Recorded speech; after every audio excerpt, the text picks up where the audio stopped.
Welcome again, everybody, to the nationwide prayer campaign to end abortion forever.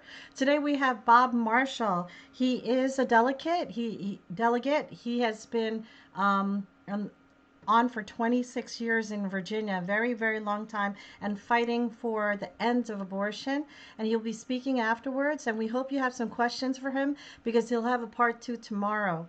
So let's start with the prayers. God bless you all.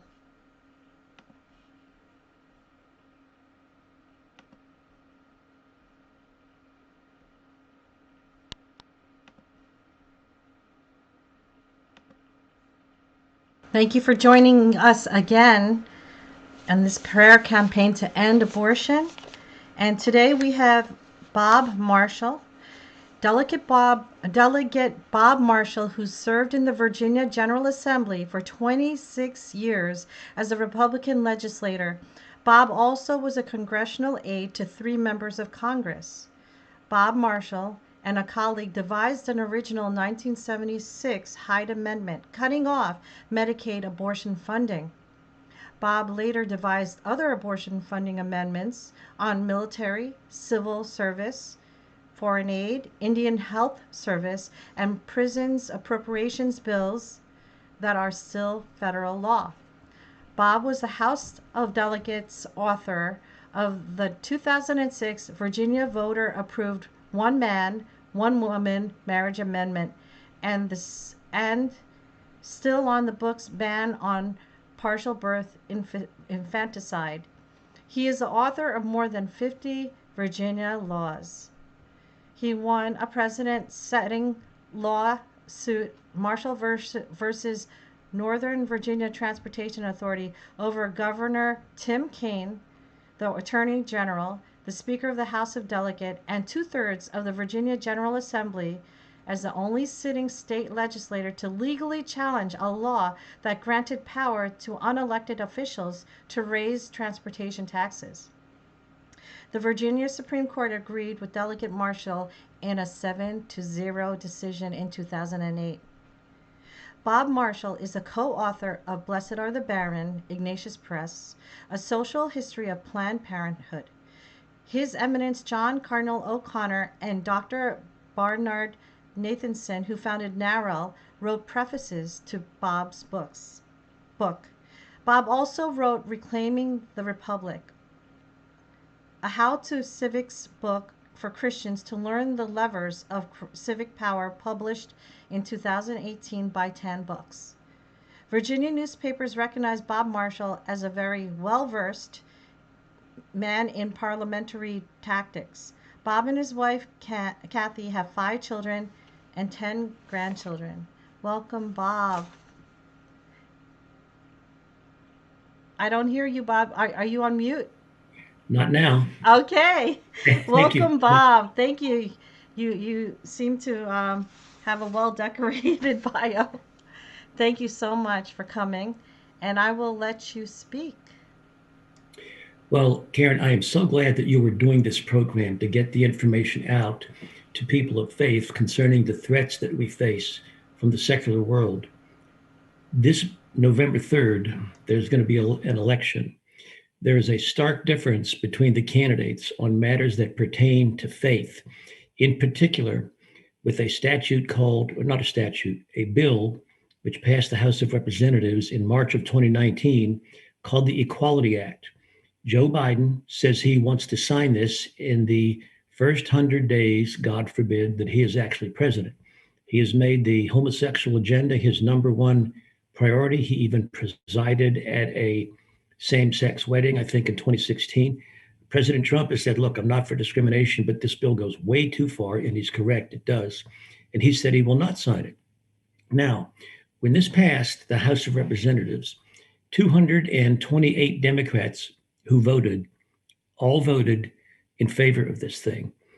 There was 173 Republicans who voted no and 8 Republicans who voted yes. So this is kind of a partisan split. The bill was sent to the Senate, where the majority leader, Mitch McConnell, sat on it, and he sat on it ever since last March. And it won't get anywhere if the Republicans control the Senate. But it will get somewhere, and it frankly has the purpose of destroying, annihilating the corporate existence of the church and severely crimping the religious liberty prerogatives of individual Christians. And I'm going to go and explain some of these things, why this is so deadly to the church. The two aspects are the homosexual agenda and the abortion agenda. The bill identifies churches as public accommodations. Now, in your mind, you probably think, well, a restaurant's a public accommodation, or a hotel, motel, and you would be correct, or a place of amusement. That's the traditional definition. However, because the existence of the churches is the target here, because they uphold the natural law or the moral code of either Moses or Jesus of Nazareth, this is a problem for some people, not for people of faith, but for people who deny the faith, who want to break these norms. So they have identified churches as public accommodations, which means the church is in the same position as a Ku Klux Klan outfit if you don't want to hire out of the closet same-sex attracted persons who think they're married to each other. You will be called a bigot. You will lose your tax exempt status. There's no Ku Klux Klan school in the United States that has tax exemption, either at the state level or the federal level. So if the church, because it refuses to hire people whose personal behavior is inconsistent with the mission of the church, they're going to be under siege here, and it's a very serious problem. Again, no tax exemption will go to those persons. So that's the number one problem. Justice Alito, in a decision which took up part of the Equality Act, H.R. 5 was the number of the bill. This is what he said in Bostock versus Clayton. This was in June of this year. He said the court has essentially taken H.R. 5's provisions, that's the Equality Act, on employment discrimination, and issued it under the guise of statutory interpretation. The majority attempts to reassure those who are opposed to same-sex marriage that their rights of conscience will be protected. I assume that those who cling to the old beliefs will be able to whisper their thoughts in the recesses of their homes. But if they repeat these views in public, they will risk being labeled as bigots and treated as such by governments, employers, and schools. Now, if you think you're going to be protected by the First Amendment, you're wrong. Why do I say that? Because I think it was in 1990, there was a case that arose out of a decision of the U.S. Supreme Court in which there were two members of an Indian tribe in the far west, and they have some sacramental procedures where they use peyote, and they use peyote in the religious services. This is like centuries old. So these two guys partook of the peyote in this religious service in this Indian tribe. One of them was unemployed, and he went to file an application for unemployment compensation. The state where he lived required him to take a drug test. Well, he naturally failed. So he could not get unemployment because he had used peyote, even though it was part of his religion and part of this Indian tribe's religion for centuries. This created a huge backlash. Now, this is the Indian, specific Indian here, thought the First Amendment would protect his free exercise of religion. He was wrong. So what Congress did in 1993, and this is interesting because the House bill was introduced by then Congressman Schumer, the Senate bill, who's a Democrat, liberal Democrat, ultra-liberal Democrat, probably a socialist Democrat if you want to get down to it, and Ted Kennedy. They passed this bill to set up a structure for courts to apply the exemptions from these laws based on a claim of religious exemption in a certain predictable way. The Equality Act expressly excludes in the language the provision to allow a church or an individual to rely upon the exemption provisions of the Religious Freedom Restoration Act. And they do that because if a church can rely on it, the homosexuals and the abortionists will not be able to achieve their goals. Now, let me give you some of the other observers here. The U.S. Catholic bishops opposed the Equality Act, and they said it puts the First Amendment freedoms of speech, association, conscience, and religious exercise at jeopardy. It basically removes removes women and girls from protected legal existence. It would force healthcare professionals to provide services that they deem improper or unwise for ethical reasons or for medical reasons. But so a doctor would have to give drugs or do surgery to change, it's fake, but to change a guy into a woman. It's not a real change, it's an external change. There also is a prohibition on treatment. In other words, if parents want to receive treatment for a child who has same sex attractions, that they want to get them out of it, it would be illegal to seek treatment for that because professional counselors will not be able to counsel that way.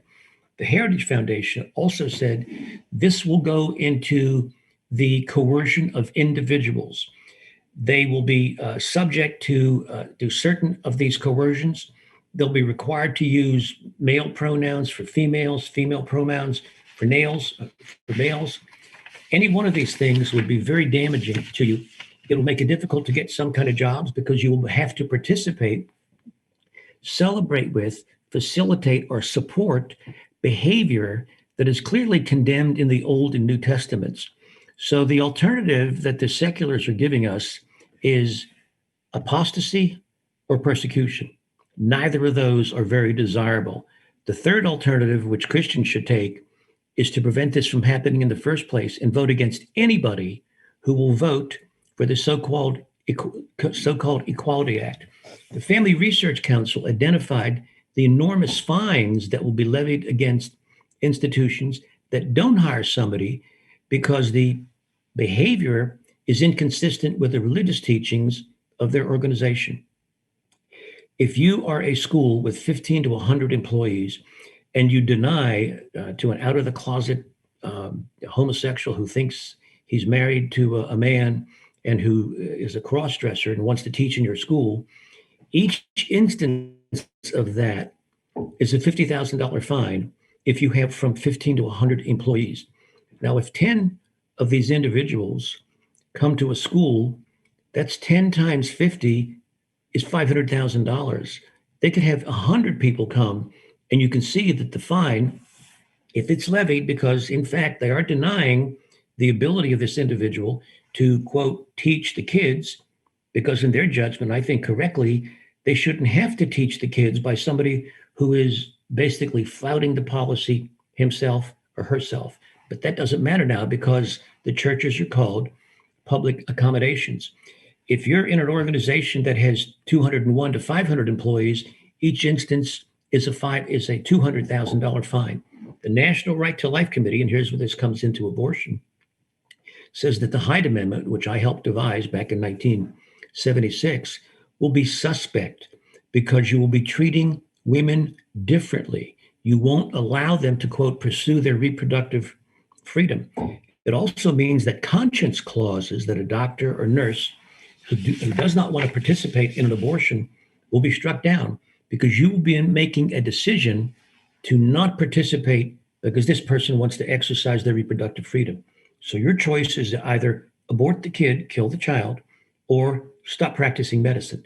Now that means no job for somebody. So this effort is here to put people in a compromised position. When this bill was in the House Judiciary Committee, and the head of the Judiciary Committee is Congressman Nadler, Jerry Nadler from New York, Republicans offered several amendments to prevent the extreme application of this law from taking place.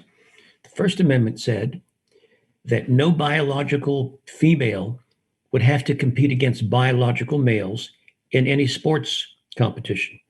That amendment lost, which means that guys who want to pretend they're women can go out and run against women and get all the prizes and get the scholarships. This means you are not going to have your child, if you have a daughter, get a scholarship to school because the boys are going to be there taking the scholarships. Second Amendment was to shield healthcare workers from being compelled to affirm an individual's subjective sense of gender identity. And if the doctor sees that somebody in front of them is perfectly a male and declines to assist them in their subjective awareness of themselves as a female, he's going to be subject or she's going to be subject to these massive fines. The Other one, Third Amendment, continue to leave parents in charge of the medical care of their children. And if they didn't want to take their child to get puberty blocking drugs or a sex change operation that a secular left school counselor has recommended for their child, they could say no. Under this law, you won't be able to say no. And remember, Joe Biden told somebody recently, yeah, an 8-year old person is sufficiently mature to make a decision, which I think is ridiculous. And the last amendment, which was the broadest one, they attempted, these members of Congress, the Republicans, attempted to reinsert the protections against of all these extreme actions from being coerced, reinsert the protections of the Religious Freedom Restoration Act. That amendment which went down, which means the most extreme examples of this law are going to be there. Remember, the homosexuals have put people out of business for not wanting to participate in certain celebrations, so called, of same sex marriage or transition ceremonies, whatever. And adoption agencies like right in Philadelphia, very close to you, they're being compelled to make children available to same sex couples. And the Catholic archdiocese up there is not doing it. Well, the burden that's on the Philadelphia Catholic Archdiocese will be spread to the entire United States. No private adoption agency run by a religion which has its grounding in either Moses or Christ will be able to adopt. So everybody, the homosexual is going to have a clear field to adopt all the kids. This is bizarre. Let me give you an example of this in Virginia. The Democrats took over the Virginia legislature in 2019, and there was a similar law passed this year to the Federal Equality Act. And one of the spokesmen for it, he says, I've actually looked at the unlimited punitive damages language, and I think it's doing exactly what we want it to do. Don't discriminate on the basis of sexual orientation or gender identity, and it won't apply to you. But that means to abandon your faith.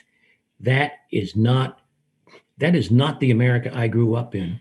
It's not the America of the First Amendment, and it's not an America that provides for freedom of religion. This is oppression, and you lose your job if you want to follow Christ or Moses. Now, that's not a very good situation to be in. The only way out of this is this November 3rd, or if you're voting absentee before that, you may not vote if you wish to keep your faith intact and not be persecuted.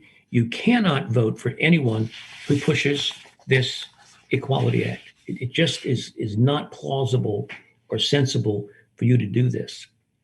And tomorrow I will take up two other parts of the plan that the Democrats have here. The second one is to attain permanent majority status, which means adding new states to the union. And then they intend to pack the court. What does pack the court mean? Since 59 or 63, the court has been comprised of 9 members.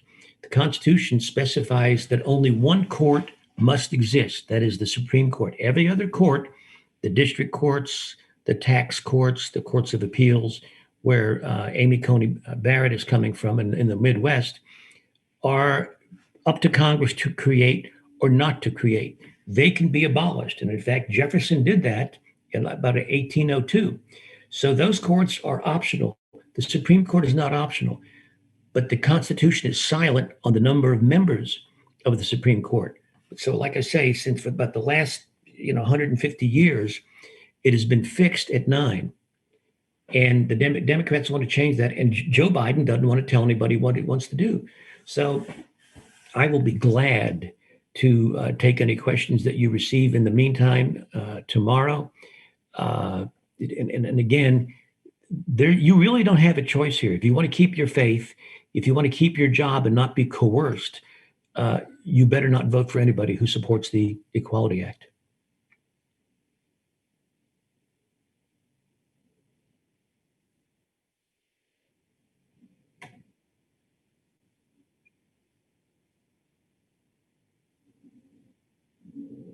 So much, and this is very important. People have to know these things. They can't be ignorant of these things. And since you're teaching, they should be listening to this. You're on top of all of this, and tomorrow we'll have, as he said, two more big strategies that they have to try to push their agenda: court packing and turning DC and Costa Rica into as states. And if you have any questions, please, he would love to answer it. He's very knowledgeable. Send your questions over to Watson at johnleaps.com. Watson, WATSON, at John, like John the Baptist, leaps.com. Okay, and we'll have him back tomorrow. And thank you so much. He just wrote that big article on LifeSite News on what would happen if Joe Biden were president. And it would be a disaster for us all. So wake up, everybody. Wake up your families, your friends. Have them watch this. Let them see the logic behind this. And they'll see the agenda. Thank you so much, Bob. God bless you. Keep up the good work. Thank you, Karen. Keep up your program. Thank you so much. So we'll see you tomorrow then. God bless you all. Bye-bye. Bye-bye.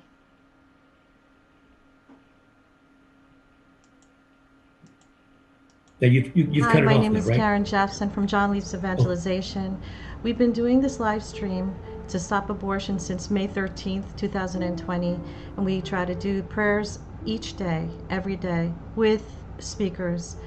If you would like to donate to this worthy cause to stop abortion, something that is righteous in the eyes of God, please donate to us at johnleaps.com, johnleaps.com, or call 800-313-6933. We could really use it, and we thank you very much. God bless you all.